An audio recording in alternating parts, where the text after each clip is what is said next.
দিকে নজর রাখতেই হচ্ছে। বিহারের সফলভাবে সম্পন্ন ভোটার তালিকা সংশোধন, 243 আসনের সব ব্লকে সম্পন্ন এসআইআর। 2003 সালের পর নতুন নিয়মে ভোট হবে বিহারে।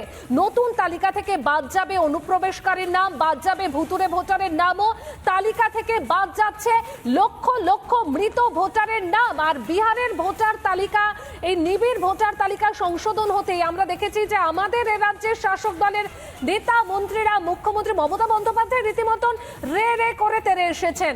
আর এই মুহূর্তে আমাদের সঙ্গে রয়েছেন প্রাক্তন কেন্দ্রীয় মন্ত্রী নিশীথ প্রামাণিক। নিশীথ বাবু, আমরা একটু আগে একটা খবর দেখাচ্ছিলাম যেখানে আব্দুর রহিম বক্সী তিনি বলছেন যে ভোটার তালিকা থেকে যদি নাম বাদ দিতে হয়, একদম আপনার নাম করে বলছেন নিশীথ প্রামাণিকের নাম বাদ দিতে হবে। কি বলবেন আপনি?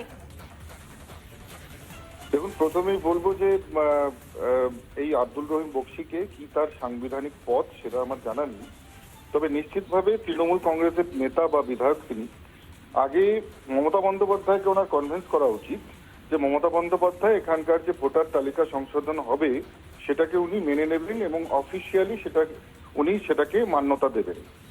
যদি এই কথা উনি বলেন, নিশ্চিতভাবে আমি কেন, ভারতীয় জনতা পার্টির যত বিধায়ক, যত এমপি, যত নেত্রী, যার নামে তৃণমূল কংগ্রেস যারা বলবে, আমরা বেশ নিশীথ বাবু, মানে এসআইআর হচ্ছে বলেই যা খুশি তাই তারা বলতে শুরু করেছেন। কিন্তু আরো একটা প্রশ্ন আপনার কাছে, বিহারের সফলভাবে সম্পূর্ণ ভোটার তালিকা সংশোধন, 2003 সালের পর নতুন নিয়মে ভোট হবে বিহারে, কি বলবেন? দেখুন, প্রথম কথা, বিহার সরকারকে সাধুবাদ জানাবো, বিহারের সাধারণ মানুষকে অনেক অনেক তাদেরকে অভিনন্দন জানাবো যে তারা এই এসআইআর মেনে নিয়েছে। যেভাবে ভোটার তালিকা সংশোধন হয়েছে, তারা যেভাবে সহযোগিতা করেছে, নিশ্চিতভাবে বিহারের নির্বাচন, এইবারের নির্বাচন একেবারে স্বচ্ছ নির্বাচন আমরা দেখব। আর ঠিক একই ভাবে যাতে পশ্চিমবঙ্গের ক্ষেত্রেও এই ভোটার তালিকা সংশোধন হয়, সেই জন্য সমগ্র পশ্চিমবঙ্গের মানুষকে আহ্বান করব। নিশীথ বাবু, বিহারে তো সফলভাবে সম্পূর্ণ হলো ভোটার তালিকা সংশোধন, কিন্তু আমাদের এ রাজ্যে আমরা যে ছবি দেখছি, শাসক দল এবং ইন্ডি জোটের শরিকরা তারা এর লাগাতার বিরোধিতা করছে। অস্বস্তিটা কোথায়? ঠিক কি তথ্য বেরিয়ে আসবে বলে ভয় পাচ্ছেন তারা? দেখুন, প্রথম কথা, গত এই 15 বছর ধরে যেভাবে ইনফিল্ট্রেশন হয়েছে, যেভাবে আপনারা জানেন যে 450 কিলোমিটারের উপরে এখন পর্যন্ত আনফেন্সড এরিয়া রয়েছে, যেটা রাজ্য সরকার সেই জমি অধিগ্রহণ করে কেন্দ্রকে দেয়নি বলে সেই ফেন্সিং এখনো কমপ্লিট করা যায়নি। এবং আজকে আপনারা ভাবুন যে মায়ানমার থেকে রোহিঙ্গারা বাংলাদেশে এসে বাংলাদেশের ফেনী নদী ক্রস করে সেখানে চট্টগ্রামে, যেখানে ডিটেনশন ক্যাম্পে 2015-16 সালে যেখানে 14 লাখ রোহিঙ্গা ছিল, আজকের দিনে সেখানে যদি যান সরেজমিনে, সেখানে 2 লাখের বেশি রোহিঙ্গা নেই। তাহলে এই 12 লক্ষ রোহিঙ্গা নিশ্চয়ই জাপান, আমেরিকা বা চায়নায় চলে যায়নি। এরা সোজা এই যে আনফেন্সড এরিয়া রয়েছে 450 কিলোমিটার, এই 450 কিলোমিটার দিয়ে ইনফিল্ট্রেট করেছেন। এবং এই রোহিঙ্গারা বাংলায় পারদর্শী, বাংলা ভাষায় কথা বলতে পারে, তারা বাংলা সংস্কৃতি জানে, তারা রীতি মতন একেবারে বাংলা পড়তে জানে।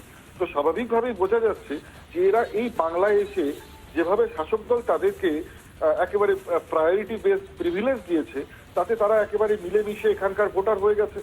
কেউ অধিকারী, কেউ চ্যাটার্জি, কেউ মুখার্জি, কেউ চৌধুরী সারনেম লাগিয়ে তারা ভোটার তালিকায় নাম তুলে ফেলছে। তো নিশ্চিতভাবে এখানে ভারতবর্ষের যারা নাগরিক, যারা ভারতবর্ষে জন্মেছেন, নিশ্চিতভাবে তাদের অধিকার খর্ব করা হচ্ছে। তো এই বিষয়ে আমার মনে হয় যে ভোটার তালিকা সংশোধন হলে একেবারে দুধ কা দুধ, পানি কা পানি হয়ে যাবে। একদমই একদমই ধন্যবাদ আপনাকে। আমরা কথা বলছিলাম বিজেপি নেতা নিশীথ প্রামাণিকের সঙ্গে। সফলভাবে সম্পূর্ণ ভোটার তালিকা সংশোধন, 243 আসনের সব ব্লকে সম্পূর্ণ এসআইআর। কথা বলবো রাজ্য বিজেপির সাধারণ সম্পাদক জগন্নাথ চ্যাটার্জির সঙ্গে। জগন্নাথ বাবু, বিহার করে দেখালো, বিহারে সফলভাবে সম্পূর্ণ ভোটার তালিকা সংশোধন, কিন্তু আমাদের এ রাজ্যে এত কেন আপত্তি? আপত্তি থাকাই খুব স্বাভাবিক, কারণ এখানে যিনি শাসক দলের মুখে আছেন, যে শাসক দল রয়েছে, তারা মৃত ভোটারের ভোটে জিততে চায়। তারা স্থানান্তরিত হয়ে যাওয়া, অন্য রাজ্যে চলে যাওয়া, স্থায়ীভাবে ঠিকানা বদল করে নেওয়া ভোটারদের ভোটে জিততে চায়। তারা একই ভোটারের একাধিক জায়গায় নাম থাকলে সেই ভোটে জিততে চায়। বৈধ ভোটারের ভোটে জিতে আসার ক্ষমতা, শক্তি হারিয়েছে এই সরকার। কারণ গত 15 বছরে মানুষ এই অপশাসনের থেকে মুক্তি চাইছে। 2026 সালে হিন্দু বাঙালি সেই পথ পরিষ্কার করে নিয়েছে তৃণমূল কংগ্রেসকে হারানোর পথ। মমতা বন্দ্যোপাধ্যায়ের শেষ ভরসা তাই যে যত ফেক ভোটার বা মিথ্যে ভোটার রয়েছে তাদেরকে ভোটার তালিকায় বাঁচিয়ে রাখা, মৃত ভোটারদের ভোটার তালিকায় বাঁচিয়ে রাখা, স্থায়ীভাবে অন্যত্র চলে যাওয়া ভোটারদের ভোটার তালিকায় বাঁচিয়ে রাখা। যে তৃণমূল কংগ্রেস একসময় সচিত্র পরিচয়পত্রের দাবিতে আন্দোলন করে তথাকথিতভাবে তাদের 13 জন শহীদ হয়েছিল, সেই তৃণমূল কংগ্রেস আজকে বলছে ভোটার তালিকা সংশোধন করতে দেব না। এতেই বুঝতে পারছেন এই বৈপরীত্য কেন। কিন্তু ভারতের নির্বাচন কমিশন, ভারতের সাংবিধানিক প্রতিষ্ঠান, একটি অন্যতম সম্মানিত প্রতিষ্ঠান আন্তর্জাতিক স্তরে, তারা যেমন বিহারে করে দেখিয়েছে। বিহারে আজকে খসড়া ভোটার তালিকা প্রকাশিত হয়েছে, যাদের নাম বাদ যাচ্ছে, তারা কেন তাদের নাম বাদ যাচ্ছে সে নিয়ে আগামী 1 মাস তারা সুযোগ পাবেন ক্লেমস এন্ড অবজেকশন, অর্থাৎ তাদের আপত্তি জানানো, নথিপত্র দেওয়া। একদমই জগন্নাথ বাবু, আপনাকে ধন্যবাদ। আমরা কথা বলছিলাম রাজ্য বিজেপির সাধারণ সম্পাদক জগন্নাথ চ্যাটার্জির সঙ্গে। বিহারে সফলভাবে সম্পূর্ণ ভোটার তালিকা সংশোধন, 243 আসনের সব ব্লকে সম্পূর্ণ এসআইআর। 2003 সালের পর নতুন নিয়মে ভোট হবে বিহারে।